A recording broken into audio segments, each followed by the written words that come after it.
You get me, Anton?" "Anthony," he said. He should have known better. He should have given it up long ago, at least at home. She crossed the room, taking his chin in the right hand she was fortunate enough to have, and probably didn't even appreciate. Her fingernails dug into the skin of his face, hurting him. He did not say ouch, though it would have been easy and natural to do so. "Now you listen to me, young man. Your father lost his own father not even a year ago, and you will not dishonor the memory of your grandfather by suggesting that his name is not good enough for you. I won't have it. Now get dressed and get out to the living room pronto. Your father and I have a plane to catch." His father was on the phone, its long cord stretched into the living room. His mother was in the kitchen, making a pot of coffee.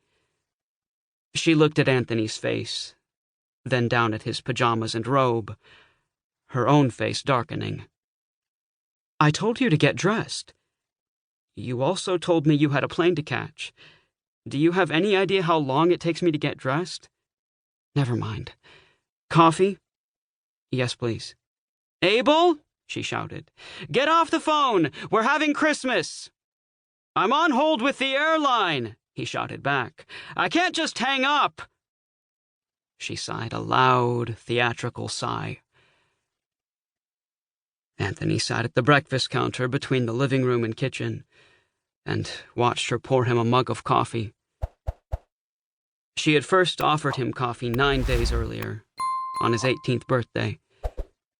Before that, he had poured himself many cups of coffee, and she had not outright prevented him from doing so. Did she think it would have been contributing to his delinquency to offer coffee even 1 day before he reached that magical age of adulthood?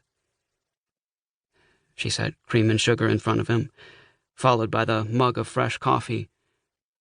The cream and sugar seemed odd to him, because she should have known by then that he took neither. "Your Grandma Marion will look in on you." It was a statement that didn't seem to leave room for discussion. "I don't need anyone to look in on me," he said. "You like your Grandma Marion, don't you?" "Of course I do. I love Grandma Marion." "Then don't argue. Think of them as visits. And in her presence there will be none of this Anthony nonsense. You are not free to break that woman's heart. Am I understood?"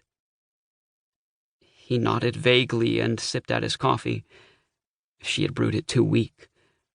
"I want to hear it out loud from your lips. Am I understood?" "Yes," he said, enunciating clearly. "You are understood." He looked around to see his father standing beside him, beefy arms across his chest, tapping one upper arm with the fingers of his opposite hand, which meant everybody had better hurry up for him. "They will not be delaying the flight again," his father said, more to Anthony's mother than to Anthony. "A word to the wise. We need to leave in 5 minutes, tops, or we're going to miss our plane." Anthony sat in the living room, alone on the couch. A dizzying mountain of suitcases sat stacked in front of the door. Anthony's mother sat in the print wing chair, watching him. His father paced. Now and then his mother shot her husband a withering glance, but each one slid off him unnoticed. The coffee table in front of Anthony had been cleared. On it sat 2 wrapped gifts, nicely large. He already knew what was in them. The telescope was not boxed, and its shape was evident through the candy cane printed paper. The second gift was a long rectangular box, which Anthony assumed would be the telescope's tripod. It was a gift he had hinted at relentlessly. He would have been surprised had it been anything else. He reached out and began to tear away the paper with his left hand. Apparently he was too slow for his father, who dove in and began to tear with him.